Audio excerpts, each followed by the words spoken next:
Hola, seguiremos con todo eso. Os decía, o trataba de explicaros, que el sujeto ha ido como va organizando, y eso es un proceso no estático, sino en constante movimiento, modificación, reestructuración, a partir de las experiencias relacionales consigo mismo y con el entorno, ¿vale?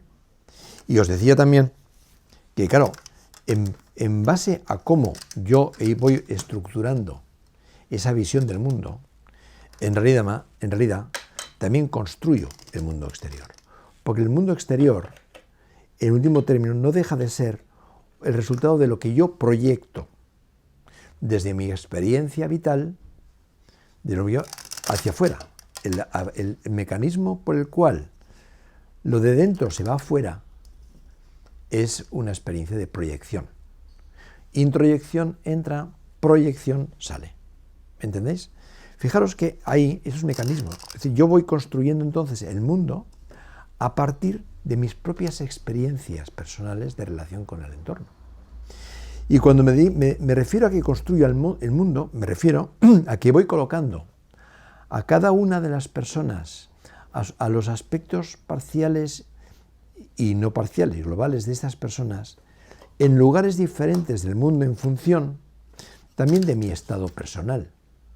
Si por lo que sea yo estoy más alterado, estoy más nervioso, eso quiere decir que mi estructura mental en aquel momento es más lábil o más complicada, el mundo externo también reproduce eso. Lo que pasa que al reproducirse así, también se revuelve a introducir así. Hay como una especie de toma y daca constante en el cual es muy difícil separar qué es lo que empieza aquí y qué es lo que empieza allá. En realidad, ambas cosas suceden en el mismo momento. Os decía también que, claro, no es pasivo, esto es activo. Y que a través de estas relaciones yo voy vinculándome con el exterior, con las personas, con los hechos del exterior, con mi propio hogar, con mis objetos, con lo que yo aquí tengo encima de la mesa. Me voy relacionando en base a aspectos que de alguna manera yo deposito sobre ellos. Es decir, proyecto aspectos afectivos que tienen que ver con una vivencia mía. Por ejemplo, este toro, más allá de lo que os representaba, el sentido del temor, lo que amenaza, es un recuerdo profesional que le tengo muchísimo aprecio. ¿Pero qué quiere decir que tengo aprecio al toro? Esto es una figura que bueno, pues encantado de tenerla, ¿no? Pero como que de alguna manera deposito sobre ella aspectos de mi experiencia relacional con todo lo que supone y representa ese toro y la persona o personas que me lo dieron, ¿verdad? Es decir, que todo eso está todo articulado y de alguna manera el mundo externo y el mundo interno en realidad se asemejan casi como dos gotas de agua. Es verdad que el mundo externo tiene una dinámica que yo no puedo controlar y esa dinámica me va obligando a que los enlaces que yo voy estableciendo con el exterior pues sean muy variados.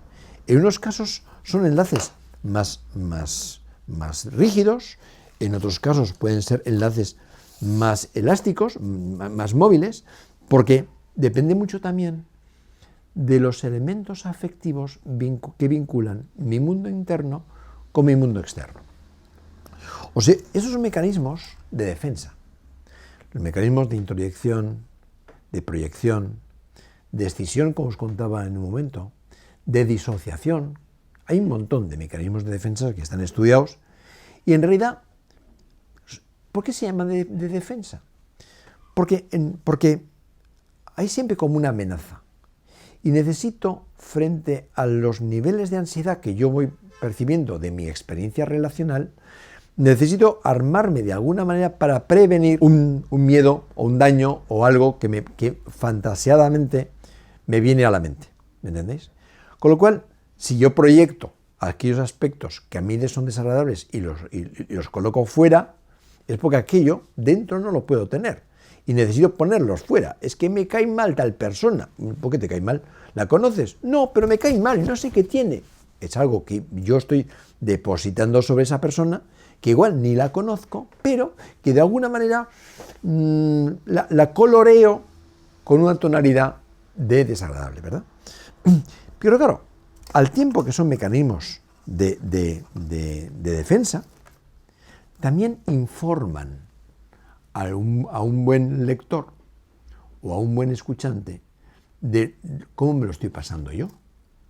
Porque claro, si por ejemplo hay un mecanismo que se llama racionalización, si ante las cosas que me suceden en la vida yo no tengo otra alternativa, porque es la que he encontrado, que darle vueltas y tratar de racionalizarlo todo, buscarle un porqué y un cómo y casi como desafectivizando, quitándole la cafeína afectiva del impacto, yo estoy racionalizando. Un buen lector exterior, alguien que tenga una cierta sensibilidad, dirá, esta persona racionaliza porque precisa defenderse de un temor que no sabemos cuál es, y posiblemente ni él lo sepa, pero necesita la racionalización para poder seguir sobreviviendo.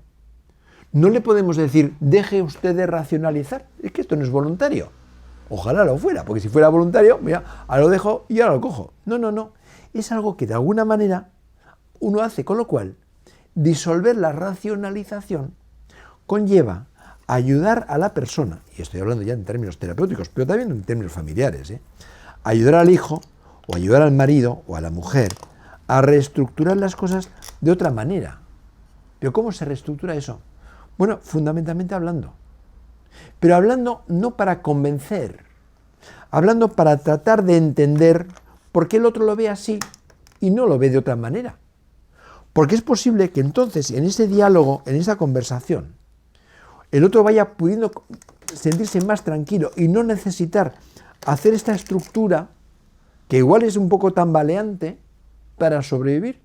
Igual entiende que si la coloca en otro lugar, si las cosas las entiende de otra manera, si esa actitud de mi hijo o ese comportamiento que he tenido con mi jefe lo puedo entender de otra manera, mi jefe sigue siendo el mismo. Pero al verlo de otra manera, casualmente, no tan casualmente, acordaros de los vínculos, hago algo para que entonces el jefe también tenga un comportamiento diferente. ¿Es que ha cambiado él o es que he cambiado yo? Las modificaciones de dentro siempre se corresponden con modificaciones de fuera. Estos son mecanismos de defensa, pues, pero también son mecanismos de información, sobre todo en tanto que el que escucha tiene oído para escuchar. No todo el mundo tiene la capacidad de escuchar al otro. En las profesiones asistenciales es básico la capacidad que podemos tener en poder escuchar, no oír, escuchar algo más allá de lo que dice el otro. Porque si nos quedamos únicamente en el mensaje, poco podemos hacer de él. Y sobre todo, estar muy atentos a los vínculos que se están estableciendo, porque fijaros, esto es una hipótesis que comprobaréis en la medida que vayáis trabajando en el campo de la salud. La misma estructura relacional que establece el paciente con el profesional es la que tiene el paciente con el mundo exterior. Con lo cual, en la medida que podemos ir modificando aspectos de esta estructura relacional con el profesional, el paciente, sin darse cuenta, va modificando las estructuras también con el exterior. Y lo dejaremos por hoy. Y muchísimas gracias.